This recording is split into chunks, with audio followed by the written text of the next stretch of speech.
떠오르는 것들이 몇 가지 있죠. 저는 어렸을 때 교회를 다니면서 형들과 또 교회 집사님들과 함께 밤에 각 집마다 돌아다니면서 새벽송을 했던 것들이 생각나요. 12시 정도가 되면 출발을 해요. 기도하고 교회에서. 근데 저희 어렸을 때는 차 탈 일도 별로 없어가지고 새벽송을 갈 때 멀리 가는데 조가 뽑히기를 얼마나 바라는지 몰라요. 그럼 그 차 안에서 맛있는 초코파이나 간식들이 준비가 돼 있어요. 그걸 먹으면서 캐롤송을 연습해요. 저들 밖에 많이 연습하다가 이제 그 성도님 집에 도착하면은 그 앞에서 잠깐 기도하고 손잡고서 기쁘다 구주 오셨네, 아니면 고요한 밤, 그러면 문이 열리고 그 집에 주인들이 나와서 한 손에 이만한 과자 선물 이런 것들을 준비했다가 전해주고, 어떤 분들은 따뜻한 차를 주기도 하고. 근데 어떤 집은 가면 고요한 밤 불렀는데 안 나와요. 저들밖에 불렀는데 안 나와요. 그럼 할 수 없어요. 마지막 기쁘다 구주 오셨네, 그래도 안 나와요. 그러면 고개를 숙이면서 괜히 실망한 표정으로 메리 크리스마스 이러고 돌아왔던, 기다리다 그분들도 잠이 든 거죠. 그런 새벽송도 기억나고, 또 성탄절이 되면은 교회에서 연극이라든지 성탄절 이브 때 공연들 하잖아요. 그런 공연들을 준비하던 기억들도 나고요. 그러면서 그 연습하면서 같이 끓여 먹던 라면, 또 가끔씩 청년 형들이 와가지고 분식집에 들어가서 떡볶이, 뭐 튀김 이런 거 사주던 거 같이 먹던 그 즐거움들도 기억나고, 예. 그리고 새벽송을 돌고 와서 25일날 성탄 예배를 드리면, 저도 중학교 1학년 때부터 성가대를 했는데, 성가대에서 특송 딱 하고 난 다음에 목사님 설교하고 나시면 잠깐 기도했는데 눈 떠보니까 예배 끝나 있네. 뭐 이런 기억들도 나고요. 그냥 그 전날부터 계속 성탄절 준비하고 공연하고, 그리고 새벽송 돌고 와서 아침에 예배를 드리는데, 여러분 주님이 오시는 거 모르고서 그냥 잠을 자버려요. 하여튼 그랬던 여러 가지 기억들이 나요. 성탄절 하면 이런 것들이 기억나는데, 요즘 현실은 어떻습니까? 요즘 성탄절의 현실은 산타크로스가 대세예요. 캐럴송은 교회에서 부르는 예수님을 탄생하는 찬송이 아니라 징글벨로 바뀌어버리고, 루돌프 사슴코가 주인공이 되고, 또 이날은 세상 모든 사람들이 그리스도인보다 더 기다리는 날이 돼요. 왜요? 쉬는 날이라, 노는 날이라, 선물 받는 날이 됐어요. 그리고 휴가 가는 날이 됐고, 마음껏 마시고 즐기고 노는 날이고, 사랑하는 사람들 만나서 데이트하는 날이고, 크리스마스는 예수님이 탄생하신 날인데, 크리스마스는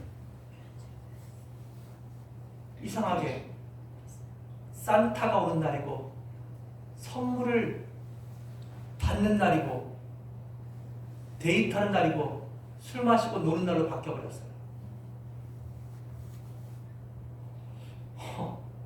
선물 얘기가 났으니까 조금 더 해봅시다. 여러분, 성탄절의 성탄절은 누구 생일이에요? 맞아요? 진짜 예수님 생일 맞아요? 근데 왜 여러분들이 선물 안 준다고 서로 싸우고 서로 선물 주려고 준비하고 왜 이런 수고들을 또 이런 논쟁들을 여러분들은 하고 계시는 겁니까? 아니 이상하잖아요. 왜 예수님 생일에 여러분들이 선물을 받으려고 하고 여러분들이 선물을 안 받았다고 남편한테 승질을 내고 왜 그래요? 성탄절은 예수님께 우리가 선물을 드리는 날이에요. 왜? 예수님이 탄생하신 날이니까. 근데 언제부턴가 성탄절에는 내가 남편에게 선물을 받고 내가 누군가에게 선물을 주는 날로 바뀌어버렸어요. 여러분, 우리 교회 안에서만이라도 성탄절에는 내가 선물을 받고 뭐 이런 기대를 하는 게 아니라 내가 예수님께 어떻게 하면 좋은 선물을 드릴 수 있을까? 그리고 내가 누군가에게 예수님의 생일을 축하하면서 그분들을 위하여 내가 어떤 선물들을 줄 수 있을까를 고민하는 그런 성탄절이 될 수 있기를 주의 이름으로 축복합니다.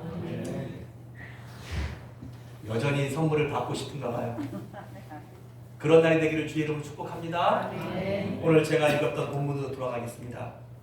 오늘 본문에는 예수님께서 태어나시던 날, 태어나시던 그때의 시대적인, 역사적인 배경들이 설명되고 있어요. 오늘 우리는 이 이야기를 너무나 잘 알고 있어요.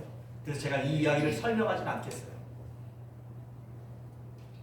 오늘 이 본문 속에서 저는 성탄절의 의미를 세 가지로 생각해보고 다음 주에는 8절부터 이어진 말씀 속에서 성탄절의 의미를 계속해서 두 번째로 생각해보는 것을 통해서 우리가 올바른 성탄절을 이해하고 또 이 성탄절을 올바르게 지킬 수 있는 우리 초대교회 모든 성도들과 제가 될 수 있기를 주의 이름으로 축복합니다. 아멘. 오늘 이 성탄절의 첫 번째 의미는 본문 속에서 한번 따라합시다. 하나님은 역사를 주관하시는 분이시다. 예, 오늘 이 본문 속에서 우리가 얻을 수 있는 첫 번째 교훈은 하나님만이 역사의 주인이시다는 거예요. 여기 보니까 2장 1절에 이렇게 나옵니다. 그때 가이사 아구스토가 영을 내려. 이 가이사 아구스토는 누구냐면 그 당시에 로마 황제였던 가이우스 옥타비누스를 말하는 거예요. 그러니까 실제로 그 시대에 로마의 황제였던 거예요. 여러분, 이 정도 되는 인물은 어떻게 보면은 이 세상의 주인과 같은 사람이죠. 그 당시 로마 제국의 권세는 전 세계를 거의 뭐 호령한다, 전 세계를 지배한다 해도 과언이 아니었을 거예요.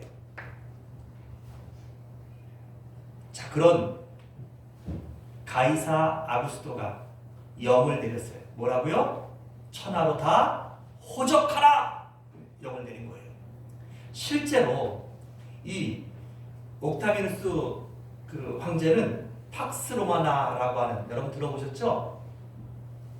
로마의 평화를 위해 라는 슬로건을 내걸고 정기적으로 14년마다 인구조사를 실시했어요. 그러니까 인구조사라는 것이 필요한 이유는 두 가지 이유 때문이에요. 첫째는 뭐예요? 세금을 올바르게 걷어들이기 위해서, 세금을 정확히 걷어들이고 세금을 더 많이 걷어들이기 위해서 인구조사했던 거예요. 두 번째 이유는 군대에 차출할 그 군인들의 명단을 확보하기 위해서 인구조사가 필요해요. 그러니까 이 호적하라라고 하는 것들은 결국은 뭐예요? 이 로마를 위한 것이에요. 황제를 위한 것이에요. 예, 그리고 이어서 보니까 이 호적은 구레뇨가 수리아 총독 되었을 때 처음 한 것이라 그랬어요. 이 구레뇨라는 사람은 퀴레니우스라는 사람으로서 당시 수리아 지역, 시리아 지역의 총독으로 임명된 사람이에요. 그러니까 로마의 황제가 그가 다스리는 나라가 너무 크다 보니까 지역들을 나누어서 그 지역들을 다스릴 황제를 대신할 사람을 세웠는데 그걸 우리가 뭐라면 총독이라 불러요. 그 총독 이름이 바로 퀴레니우스, 오늘 우리 성경에는 구레네로 번역된 사람이에요. 제가 이것을 설명드리는 이유는 지금 인구조사를 하고 있는 로마의 황제와 또 그 로마의 황제가 다스리는 그 지역 중에서 예수님이 탄생하시는 지역인 이 시리아 지역의 총독의 이름이 분명하게 기록되어 있어요. 그리고 그 당시에 인구조사를 하는 것은 그 로마의 번영과 로마의 평화를 위해서 필수적인 일이었던 거예요. 그런데 여러분,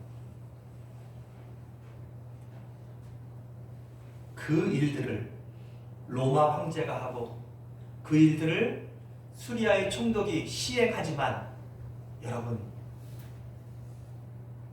더 멀리서 보세요. 더 높은 데서 보세요.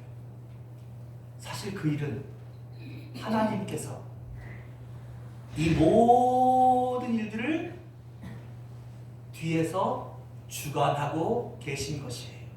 왜 그렇습니까? 오늘 성경의 이야기는 이렇게 시작돼요. 로마 황제가 호적을 하라고 명령을 내리니까 여기 각각 3절에 보니까 모든 사람이 호적을 하러 각각 어디로 갔다고요? 자기 고향으로 돌아갔다는 것이에요. 그런데 4절에 요셉이라는 사람이 나와요. 그렇죠? 이 요셉이라는 사람은 어떤 사람이냐? 다윗의 자손 중에 있는 사람이 바로 이 요셉이에요.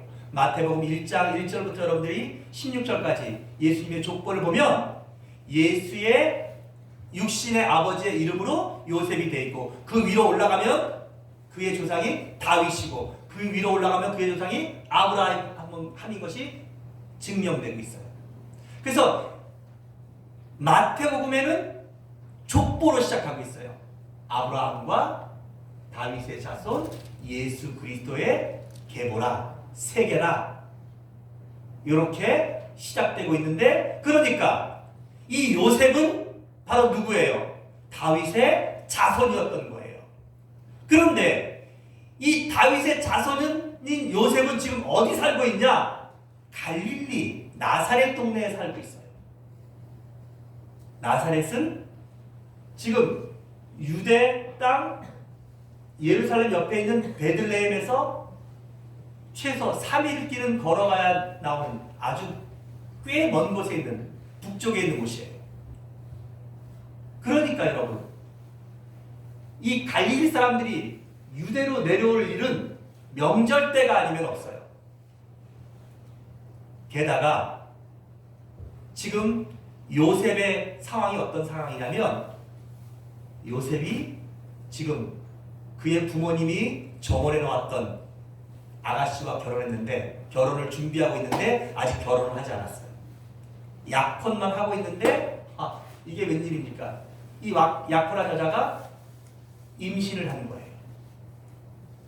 그런데 천사가 나타나서 마리아에게도, 임신한 그 여인에게도, 또 정혼한 약혼한 이 청년 요셉에게도 나타나서 이 아이는 성령으로 잉태된 것임을 말씀해 주었고, 그들은 그것을 믿음으로 믿게 되었어요.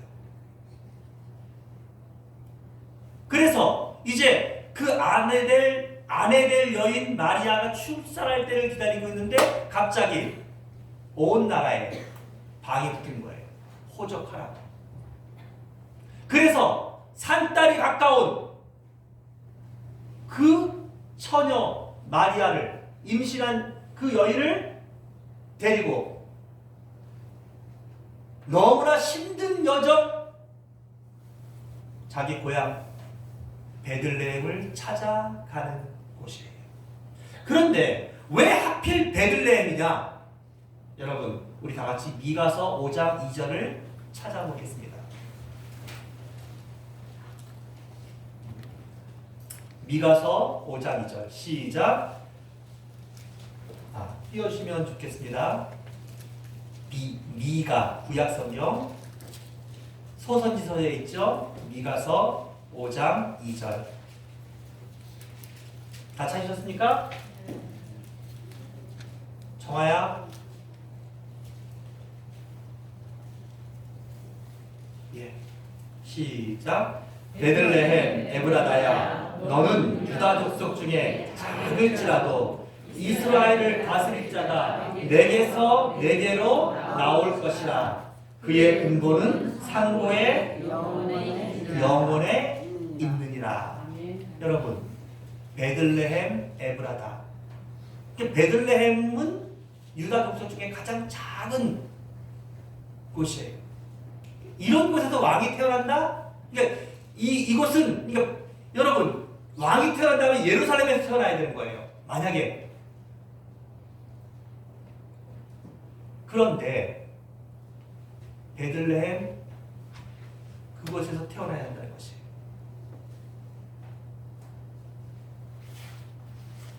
근데 지금 다윗의 자손인 요셉은 어디 살고 있어요? 나사렛에 살고 있어요. 그러니 산딸이 가까운 그의 아내들 마리아를 데리고 여러분 이 베들레헴을 찾아갈 일은 절대 없어요. 그런데 로마 황제를 통해서 온 백성들을 다 모아라 호적하라는 명령이 떨어지니까 여러분 이 명령을 어기는 것은 바로 뭐예요? 황제에게 반역하는 것이에요. 그건 죽음뿐만 아니라 가문이 멸절되는 일들인 거예요. 그 당시에는. 그래서 천하에 있던 모든 사람들은 그 기간 내에 호적을 하러 자기 고향에 가서 호적을 해야 됐던 거예요. 그래서 이 요셉은 이제 정말 뭐 조금 있으면 애가 나올지도 모르는 이 산딸이 가까운 그의 아내될 여인 마리아를 데리고서 위험하고 그리고 너무나 고된 여정을 통해서 그의 고향 베들레헴까지 왔던 것이에요. 그런데 여러분 여기 보세요. 미가서 5장 2절에 이런 말씀이 있어요. 너는 유다 족속 중에 작을지라도 이스라엘을 다스릴 자가 내게서 너에게서 누구에게 나온다고요? 내게로 나올 것이라. 너에게서 나오는데 그게 누구한테서? 나에게서. 이때 나는 누구예요? 하나님이신 거예요. 그래서 하나님 그의 근본은 뭐라고요? 상고의 영원에 있느니라. 그러니까 즉 베들레헴에서 태어날 그분이 온 이스라엘을 온 세상을 다스릴 자이신데 그분은 누구에게서 나온다는 거예요? 하나님께로부터 나올 분이시고 그의 근본은 상고의 영원에 있다. 이게 바로 멜기세덱이에요. 이게 여러분 우리의 인간의 말로는 설명할 수 없는 그러니까 그는 하나님이시다 그런 거예요. 그의 근본은 하나님이시다 그런 뜻인 거예요. 자 그러면 이제 다시 말씀으로 돌아가 봅시다. 세상은 황제가 다스리고 또 예루살렘을 중심으로 한 이 수리아 지역은 구레누라는 총독이 다스리고 있는 것 같지만 여러분 이 세상의 진정한 역사의 주인은 하나님이신 거예요. 아멘. 하나님은 그 황제를 통해서도 그리고 그 총독 그리고 그들의 이름이 있는 이유는 뭐예요? 바로 나사렛 예수가 태어나신 그 사건 즉 예수님이 하나님이 이 땅에 사람으로 오신 이 사건은 사람이 만들어낸 사건이라 역사적인 허구가 아니라 이게 뭐라고요? 역사적인 사실이고 실제 있었던 사건이라는 것을 증명하기 위해서 그 당시의 황제의 이름과 그 당시에 그 수리아 지역을 다스렸던 총독의 이름, 그리고 그들이 14년마다 뭐 했던 호구조사, 인구조사를 했던 그 실제 기록들을 남겨서 그것들을 유추해서 그것들을 실제로 계산해보면 예수님이 태어나신 연대를 우리가 계산할 수 있는 거예요. 그것을 우리가 그래서 그렇게 유추해서 우리가 예수님이 태어나신 그 시기를 기원전 4년경으로 보는 거예요. 그러니까 사랑하는 여러분, 역사라고 하는 것, 위대한 사람이 아니면 권세 있는 사람이 아니면 지혜로운 똑똑한 사람이 세상을 다스리는 것 같지만 그 모든 것들까지도 누가? 하나님께서 간섭하시고 조종하시고 주관하신다는 것을 우리는 깨달아야 돼요.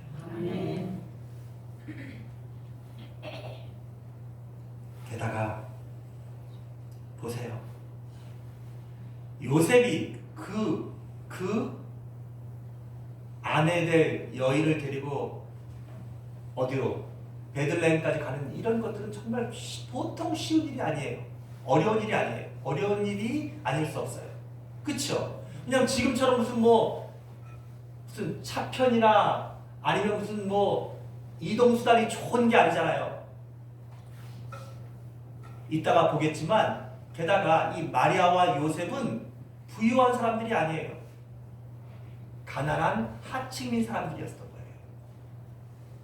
그러니 그들이 그 먼 길을 여행한다는 것은 게다가 산딸이 가까운 이 여인을 데리고서 한다는 것은 이건 보통 힘들고 보통 어렵고 보통 위험한 일이 아닌 거였어요. 그럼에도 불구하고 하나님은 그들을 베들레헴으로 이끌어내십니다. 왜요? 하나님의 예언의 말씀을 성취하시려고.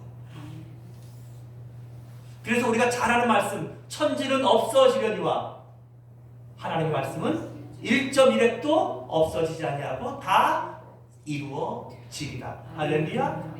이루어진 것이에요. 그래서 오늘 요셉은 그 마리아를 데리고 베들레헴까지 와서 호적을 하고, 그리고 그 베들레헴에서 구약의 예언대로 그가 지금 살고 있는 것은 나사렛이었지만 베들레헴에서 예수님을 탄생함으로써 오늘 구약에 예언된 말씀들이 단 하나도 어그러지지 않고 온전한 성취를 이루게 하시는 분, 그분이 누구세요? 하나님이시라. 두 번째로 오늘 우리가 살펴봐야 될 것은, 한번 따라합시다. 마리아는 성령으로 잉태되었다. 이걸 다른 말로 하면 마리아는 처녀가 아이를 낳은 거잖아요. 그렇죠? 여러분, 처녀가 아이를 낳는다. 이걸 우리가 어떻게 이해하고 설명해야 될까요? 사실 이것은 우리가 이해할 수도 없고 설명할 수도 없어요. 왜냐하면 역사적으로 처녀가 애를 낳은 적은 한 번도 없어요.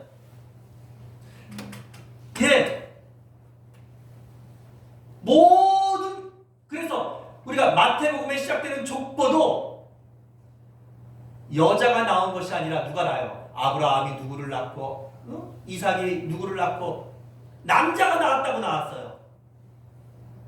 이상하잖아요. 여자가 낳았는데 왜 남자가 낳았다 그래요? 여자가 낳았지만 여자의 힘으로 낳는 것이 아니라 여자에게 남자의 씨가 들어가서 남자를 통해서 낳게 되는 거예요. 그래서 아브라함이 이삭을 낳고 이삭이 야곱을 낳고 야곱이 요셉을 낳고 이렇게 가는 거예요. 이해가 되세요? 그러니까 우리의 죄라고 하는 것은 보세요. 아담과 하와가 죄를 진 다음에 모든 인간들은 다 죄 안에 있는 거예요.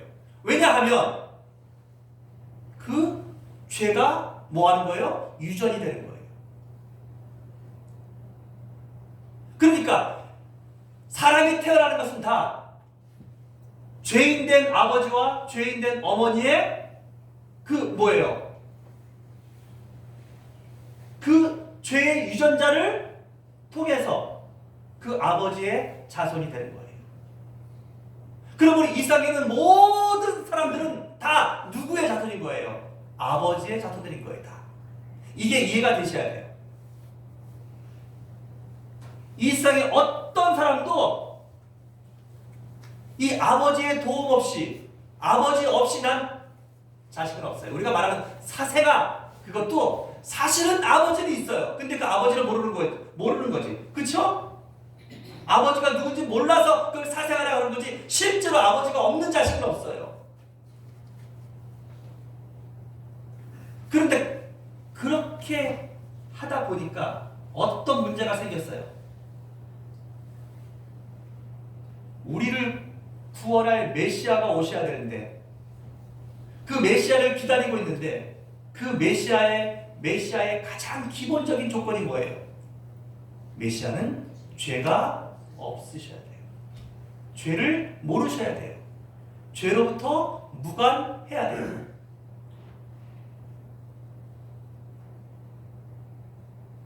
그래서 그 메시아가 될 만한 사람들이 이 땅에 있었어요. 있기는. 아브라함, 모세, 다윗.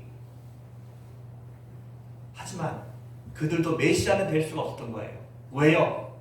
그들도 다 태어날 때부터 죄를 가지고 태어났고, 또 그 증거가 뭐예요? 성경 어디에도 여러분 아담 이후로 나오는 모든 위대한 사람들 어디 보세요? 한겨레 사람 누굴 좋아하셔요? 시간 없어요. 네?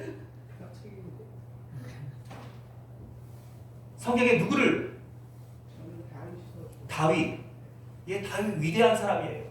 다윗 저 같은 사람하고는. 그러나 여러분 성경을 읽어보면 다윗의 위대함만 기록되어 있는 것이 아니라 다윗의 죄와 다윗의 엄청난 허물들이 같이 다 기록되어 있어요. 그러니까 다윗은 위대한 사람이긴 하지만 죄 없는 사람은 아니라는 거예요. 위대한 사람이긴 하지만 다윗은 뭐라는 거예요? 그도 역시 나와 같은 죄인이라는 것이에요. 그러니까 죄인이 죄인을 위해서 죽어도 그 죄를 해결할 수는 없는 거예요. 그래서 하나님께서 결심하셔요. 내가 이 땅에 사람으로 태어나서 이 땅의 모든 사람들을 위하여 내가 그들의 죄를 위한 속죄 제물이 되고 그들의 죄를 위하여 나의 생명을 주어 희생함으로써 그들의 죄를 하나님 앞에 용서받도록 화목케 하는 화목 제물이 되리라고 하나님께서 결심하셔요. 그것이 뭐예요? 하나님의 계획이셔요. 그것이 바로 하나님의 구원 계획이셔요. 그러니까 그 하나님은 반드시 어떻게 태어나셔야 되는 거예요?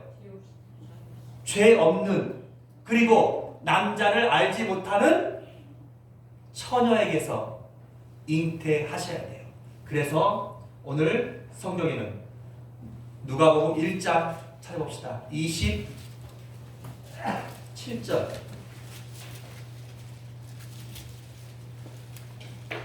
자,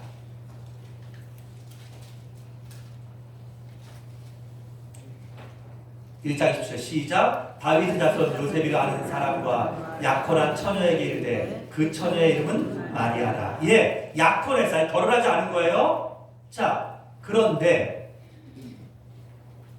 오늘 이 사람들이 31절 같이 한번 봅니다. 시작. 보라, 내가 잉태하여 아들을 낳으리니 그 이름을 예수라 하라. 네가 잉태해서 네가 잉태를 했다는 거예요. 그러면서 그 아들을 낳으면 네가 이름을 예수라 하라는 거예요. 아까 제가 예수라는 이름은 구원자라고 설명드렸죠? 그러자 아니 어떻게 이런 일이 있겠습니까? 라고 저는 34절에 마리아가 뭐라 그래요? 마리아가 천사에게 말하되 나는 남자를 알지 못하니 어찌 이 일이 있겠습니까? 예. 그런데 37절 시작. 대저 하나님의 모든 말씀은 능하지 못하심이 없느니라. 이게 번역을 왜 이렇게 했는지 모르겠어요. 능하지 못함이 심이 없다. 이게 무슨 뜻이에요? 왜 이렇게 어렵게 번역을 했는지. 하나님의 모든 말씀은 불가능이 없다는 것이에요. 하나님께는 능치 못하리. 하나님께는 불가능이 없다는 것이에요. 아멘? 여러분 믿으십니까? 아멘. 여러분 생각해 보세요. 천지를 말씀으로 지으신 하나님이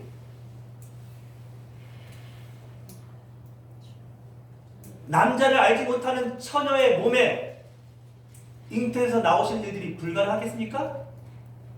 그럼에도 불구하고 생각해 봤어요. 그러면 하나님이 차라리 그냥 여자의 몸이 아닌 그냥 하나님이 그냥 쑥 내려 사람처럼 되셔서 이렇게 하셨으면 어떠셨을까? 여러분 그렇게 되면 하나님은 사람이 되신 게 아니에요. 하나님은 여전히 뭐가 되신 거예요? 하나님으로 계신 거예요. 이해가 되세요? 아멘. 근데 하나님이 구원하시려고 하는 대상은 누구예요? 사람이에요. 그 인간들의 죄인 것이에요. 그래서 하나님은 사람이 되셔야만 했던 거예요. 아멘. 그리고 그 사람이 되셔야 하는데 죄가 없어야 되기 때문에 하나님은 남자를 알지 못하는 이 처녀의 몸에 성령으로 잉태하시게 된 것이에요. 아멘. 그리고 그것은 여러분 우리가 이해할 수 있는 일이 아니고 이건 제가 여러분들에게 이건 이런 것입니다라고 설명을 드릴 수 있는 일이 아니에요. 이건 오직 믿음 안에서만 해결되는 문제예요. 아멘. 그러나 우리에게 믿음이 있다면 이 모든 일들은 우리에게 은혜예요. 아멘. 이 모든 일들은 이 사건은 우리에게 엄청난 감사예요. 아멘. 그리고 그것은 우리에게 하나님에 대한 더 큰 신뢰를 갖게 하는 엄청난 사건인 것이에요. 아멘. 아멘. 그렇게 하나님이 사람이 되신 이 사건, 이것을 통하여서 하나님은 뭐도 하신 거예요? 하나님의 모든 말씀들을 온전히 지키신 거예요. 그러면서 또 뭐예요? 흠없고 죄 없는 속죄 제물로 오실 수 있게 된 것이에요. 아멘. 할렐루야. 아멘. 그러니까 오늘 우리가 성탄절의 두 번째 의미는 바로 사람을 구원하시기 위해서 하나님이 동정녀의 몸에 잉태되셔 탄생하신 사건. 아멘. 그게 바로 진정한 성탄의 의미인 것이에요. 아멘. 마지막 세 번째로 오늘 살펴볼 세 번째 의미는 한번 따라합시다. 하나님은 가장 낮은 자로 오셨다. 자, 그렇게 해서 이제 잉태가 돼서 호적을 하러 유대 땅 베들레헴까지 왔어요. 그런데 오늘 말씀해 보니까 뭐라고 돼 있어요? 같이 한번 읽어봅시다. 마지막 7절 시작. 첫 아들을 낳아 강보로 싸서 부유에 이었으니 이는 여관에 있을 곳이 없습니다. 예. 근데 거기서 이제 해산이 된 이제 애가 나오게 생긴 거예요. 아이가. 근데 보니까 뭐예요? 강보에 쌓여 어디에 누워 있다고요? 구유에 누워 있다. 그 이유가 써 있죠. 이는 여관에 있을 곳이 없어요. 여러분, 우리가 이 사건 속에서 우리는 몇 가지를 생각해 볼 수 있어요. 첫 번째는 예수님 자신은 너무나 가난하고 가장 낮은 자로 오셨다는 거예요. 예수님이 이 세상에 가장 로마 황제의 아들로 태어날 수 있었겠죠. 그리고 가장 화려한 왕의 탄생으로 이 세상에 축제로서 오실 수도 있었겠죠. 그러나 주님은 가장 낮은, 그것도 그 태어나신 장소가 말구유였어요. 말구유란 말이 이쁜데 말밥통이에요. 말밥통. 여러분 그게 얼마나 더럽고 냄새나는 곳인지 몰라요. 그곳에 누였다는 것이. 우리 태어나도, 우리 아무리 가난해도, 우리 강민아 원사님 혹시 소밥통에 태어나셨나요? 우리 아무리 어렵고 힘들어도 우리 김희구 이사님 혹시 무슨 이런 말밥통 이런 구육가에서 태어나셨나요? 저도 어렸을 때 엄청나게 가난하게 태어났다고 저희 어머니한테 얘기를 들었는데 그래도 사골세빵에서 태어났어요. 사골세빵이 아니라 저 태어날 때는 이제 광주에 저희 외할머니 때 근데 거기도 너무 가난했지만 하여튼 거기서 태어났다고 하더라고요. 그리고 제가 산 곳이 사골세빵에서 살았는데 하여튼 그래도 방이었고 그래도 집이었어요.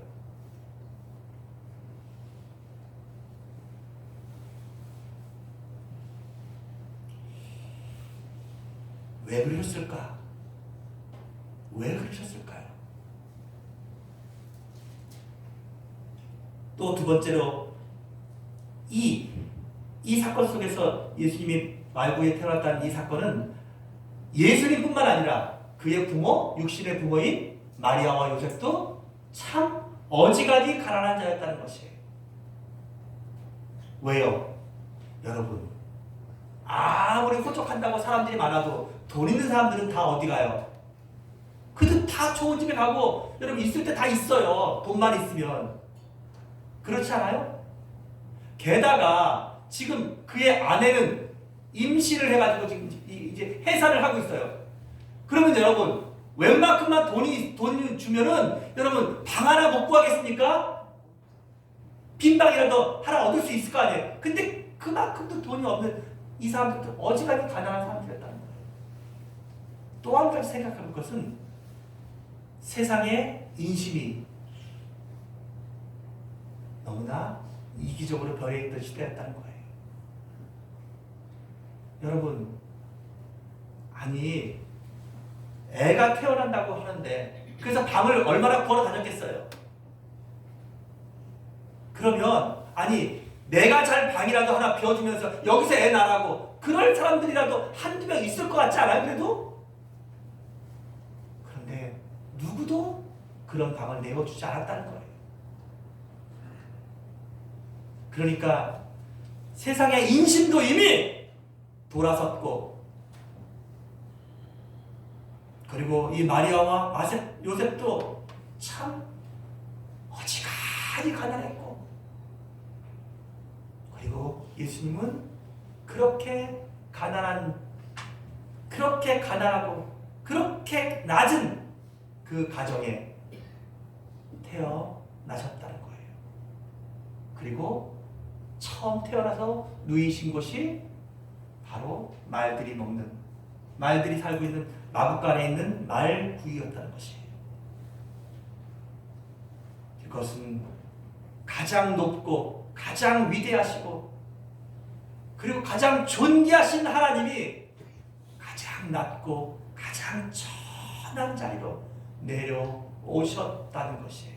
그래서 우리가 빌립보서 2장을 보면 너희 안에 이 마음을 품으라 곧 그리스도 예수의 마음이니 하면서 그는 근본 하나님의 본체시나 하나님과 동등됨으로 취할 것을 여기지 아니하시고 오히려 자기를 비워 사람이 되셨고 그리고 종의 형체를 입으셨으며 죽기까지 복종하셨으니 곧 십자가에서 죽으신 거예요. 주님은 이 땅에 영광 받으러 오신 것이 아니에요. 우리의 죄를 위해서 십자가에 달려 죽기 위해서 스스로 낮아지셨고 스스로 종이 되셨고 스스로 제물이 돼서 오신 그게 바로 뭐예요? 그게 주님이 오신 이유인 것이에요.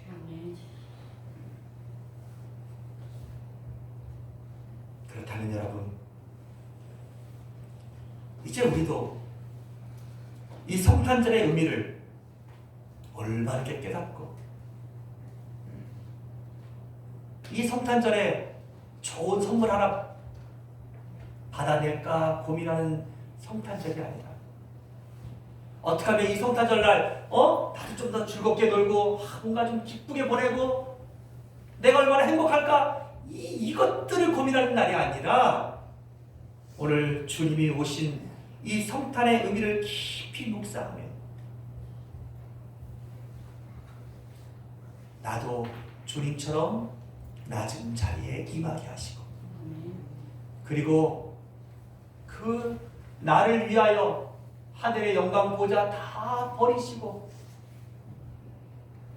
말구유 가장 비천한 그곳에 누이시고 우리를 구원하러 이 땅에 오셨던 그 예수님을 생각하며 그 예수님의 은혜에 감사하며 아멘.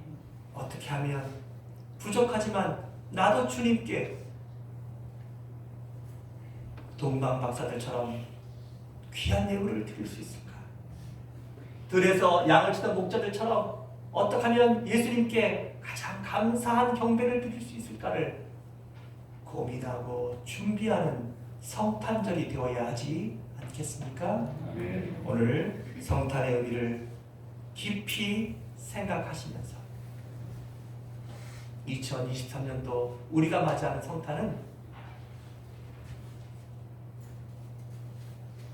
주님의 마음을 가장 잘 깨닫고 주님의 마음을 가장 기쁘시게 해드릴 수 있는 아름다운 성탄절이 될 수 있기를 주의 이름으로 축복합니다. 아멘. 기도합니다. 사랑하는 하나님,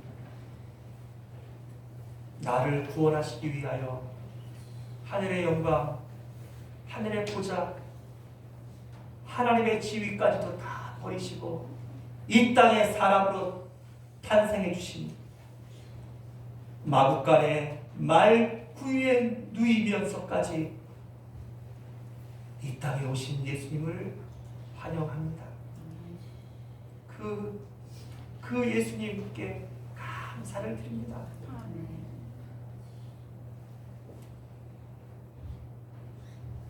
세상은 소란하고 예수님이 누일 작은 방 하나도 없던 하나님 2000년 전의 크리스마스처럼 하나님 오늘 이 시대는 더 강박하고 더 이기적이고 더 음란하고 더 악해져가고 있지만 하나님 2023년도 인천 초대교회 오늘 이곳에서만이라도 우리가 주님의 탄생을 참으로 기뻐하고 예수님의 탄생에 참으로 감사하고 그 예수님께 온전히 영광을 돌리는 아름다운 성탄절을 맞이할 수 있도록 주님이 은혜와 축복을 내려 주시옵소서. 아멘. 예수님의 거룩하신 이름으로 간절히 기도합니다. 아멘. 아멘.